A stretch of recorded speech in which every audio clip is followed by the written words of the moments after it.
Maine Mendoza, hindi na silayan sa Itbulaga. Lumipad na raw pa Amerika. Marami ang nagtaka sa pagkawala ng actress TV host na si Maine Mendoza sa Itbulaga nitong Lunes at Martes. Dahil dito, kumalat ang mga haka-haka na lumipad na raw ito pa Amerika. Ayon sa ilang ulat, sobrang apektado na umano si Maine sa mga patuloy na issue at bashing na ibinabato sa kanya. Mas lalong bumigat ang loob niya nang madamay na rin ang kanyang pamilya, lalo na ang kanyang ama sa mga kontrobersyang kinakaharap nila. Hanggang ngayon, wala pang opisyal na pahayag mula sa kampo ng Kapuso Star. Pati na rin ang kanyang asawang si Kong Arjo Atayde ay nananatiling tikom ang bibig tungkol sa sitwasyon.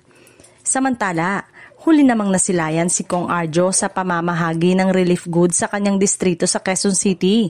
Ngunit hindi rin nakaligtas sa intriga ang aktor politiko dahil napansin ng publiko na may nakalagay na mukha niya sa mga ipinapamigay na loot bag.